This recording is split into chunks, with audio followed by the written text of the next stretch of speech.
درس گذشته سوال داده بودم استاد. مرحبا. جوابش رو اما میقات عایشه رضی الله عنها. ها میقات عایشه یک برنامه علایده میکنیم گفتم، لیکن هیچ گاه من نمیکنم شخصا. پیامبر صلی الله علیه و سلم نکردن، صحابه ها نکردن، سلفی صالح نکرد، یگان عالمی به تقوی ندیدیم که کرده باشد.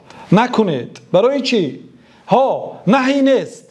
من اینو به تفصیل بعد برای مردم میفهمونم، برای اون که حال همین هم گفتیان مالی وهابی های و سلفی ها. آخر این مالی وهابی های و سلفی ها نیست مسجدی تنعیم من کردن، ما من نکردیم، برای اینکه پیامبر صلی الله علیه و سلم من نکردن.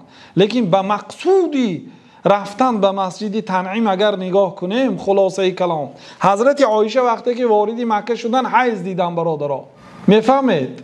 بعد همه عمره کردند، حضرت عایشه عمره نکردن. وقتی که حج تمام شد حضرت عایشه گفتن که یا رسول الله مردم با حج و عمره برمیگردند، دو عبادت انجام رسوندن، من با یک حج من فقط حج میکنم و برمیگردم. بعد پیامبر صلی الله علیه و سلم گفتن که عبدالرحمن برادری کلانی حضرت عایشه پسری ابوبکر گفتن که گیر عایشه مسجد تنعیم را گفتن. مسجد تنعیم یعنی جای تنعیم، همون جای تعیین کردن به حلال. اونجا حدود حرم تمام میشد، حدود حرم یعنی حدود مکه تمام میشه، حلال بعد همون جایی که امروز مردم میرن مسجد عایشه میگن، مسجد تنعیم میگن، همونجا حضرت عایشه بر آمدند، غسل کردند، احرام بستند. مقصد احرام زنها هم لباس خودش است. احرام بستند به معنای نیت کردند. نیت همین الله اکبر. وقتی که به نماز میگوید تکبیر تحریمه، همین تکبیر تحریمه از کلمه تحریمه حرام گرفته شده است. چرا؟ برای آنکه چیزایی که به شما حلال بود حرام میکند. چای نوشیدن حرام میشه بعد الله اکبر که گفتید، گپ زدن حرام میشه، نگاه کردن به راست و چپ حرام میشه، با آسمان نگاه کردن حرام میشه وقتی که شما تکبیر تحریمه رو بستید. یعنی حجم تحریم دارد، احرام دارد، یعنی نیت. وقتی که نیت کی کرد چیزایی که حلال بود براش حرام میگردد. بنابراین پیامبر صلی الله علیه و سلم حضرت عایشه که شکایت کردند که مردم مقصد سفری طولانی بود، 10 شبانه روز با شتر می آمده از مدینه پیاده، هوای گرم، بلندی، پستی، عذاب، مشقت، در کوچه ها درختی سایه کننده نیست و آبی جاری خنک نیست. 10 شبانه روز با شتر راه می گشتند. سفری طولانی بود. گفتن که مردم حج و عمره میکنند و من فقط حج میکنم یا رسول الله. بعد پیامبر صلی الله علیه و سلم برای اجازه دادن که رفته از مسجد حلال، از جای حلال که امروز مردم مسجد عایشه میگویند، از همونجا رفته غسل کرده، نیت کرده در آمدن. برای اینکه عمره که در حدود حرم اجرا می شود نیتش باید از حدود حلال باشد. از جای حلال لبیک عمرتان گفته می دراید و تمام کارهای عمره را در داخل حرم اجرا میکند. به خلاف حج، حج را از مکه نیت میکنید، مکه حرم است، حج واقع در حلال میشد. عرفات، مزدلفه، مینا اینا حلال است، بیرون مکه است. فهمیدید؟ برای همین اصلا سبب این عمره کنی مردم اما حدیث حضرت عایشه است که فقط حضرت عایشه بیماری ماهانه دیدن، پیامبر صلی الله علیه و سلم برایش اجازه دادن که مقصد در یک سفر هم عمره کند هم حج کند همراه مانند دیگرها، گفته برایش اجازه دادن. لیکن آدمی که مثلا آمد عمره کرد، همین عمره براش کفایت است. ببینید برادرای عزیز، هر یک عبادت از مقاصد و وسایل عبارت است، مقصد و وسیله. مثلا مقصود شما از عبادت حج و عمره چیست؟ نزدیک شدن به الله تعالی. اساسا ما در کجا به الله تعالی نزدیک میشیم؟ در طواف خانه الله تعالی که بهترین عبادت است و در غیر از مکه در تمام دنیا در دیگر جا این خیلی عبادت نیست. همچنین صفا و مروه، مکانهایی که پیغمبرها قدمهای خود را، قدمهای مبارک خود را گذاشتند. این عبادت ها در دیگر جا نیست. اما نماز در دیگر جا هست، اگرچه مرتبهش پست است. در مسجد حرام یک رکعت نماز خواندن برابری 100,000 رکعت است. در دیگر جا 100,000 رکعت میخوانید، در مسجد حرام یک رکعت نماز خوانید از 100,000 رکعت دام بهتر است، نه برابر، بهتر است. گفتم بنابراین مقصودی این سفر، شما اگر برادرای عزیز در یک شبانه روز اگر 40 رکعت نماز خوانید، 8 رکعت تهجد خوانید و 32 رکعت نمازهای فرض و سنت خوانید، 40 رکعت میشه. در یک روز 40 رکعت، در 10 روز 400 رکعت، در یک ماه 1200 رکعت نماز میخونید. در 10 ماه 12000 رکعت. یعنی در یک سال اطرافی 14000 رکعت نماز میخونید در یک سال. اگر شما همین خیل سنت ها رو ترک نکرده، تهجد رو ترک نکرده نماز خوانید، در یک سال اطرافی 14000 بگذارن تراویح خوانید، 15000 رکعت گفتیم با نافله و با نمازهای دیگر، ضحی و با نافله های شکر طهارت و بگذار 15 رکعت نماز خوانید، 15000 رکعت در یک سال.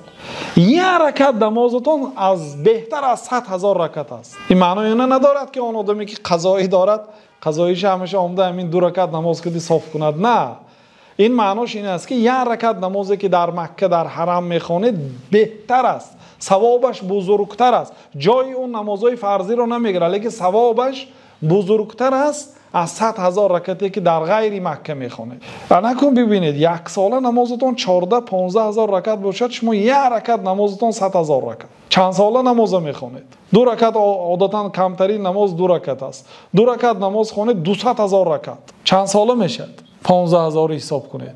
105 10 ساله نمازتون 150,000. 10 ساله نمازتون رو در 2 رکعت شما میخوانید که مردمی ما در 2 دقیقه میخوانند. 13 سال 14 سال نمازی که در غیر مکه و مدینه میخوانید در 2 رکعت شما میقدر اجر میگیرید. خب اکنون وقتی که شما به مسجد میروید، یک مثال عادی میبیارم. همین مسجد روی شما از 2 چیز عبارت، مقصد و وسیله. مقصدتون نماز رو با جماعت خواندن، وسیله عبارت از چه؟ وسیله از راه روی. شما راه رفته میروید به مسجد، بله شریعت به همین راه رویتون هم اجر داده است. ما لا یتم الواجب الا به فهو واجب. هر عملی که واجب است و واجب بدون آن عمل اجرا نمیشه و هم واجب است. مثلا فهمیدن قرآن و سنت اگر واجب باشد، فهمیدن قرآن و سنت به زبان عربی و به قاعده لغت عربی نمیشود فهمید. باید شما لغت از یاد کنید. ذئب گرگ، دب خرس، گفته لغت از یاد کنید.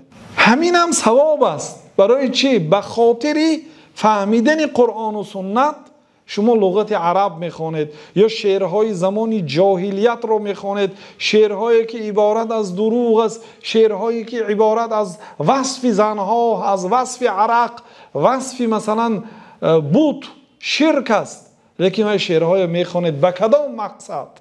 با مقصد تعلیم گرفتن زبان عربی فصیح و تازه، که زبان عربی، در زبان عربی عرب ها همین کلمه ها را به کدام معناها استفاده می بردند، شما این کتاب ها را می خوانید.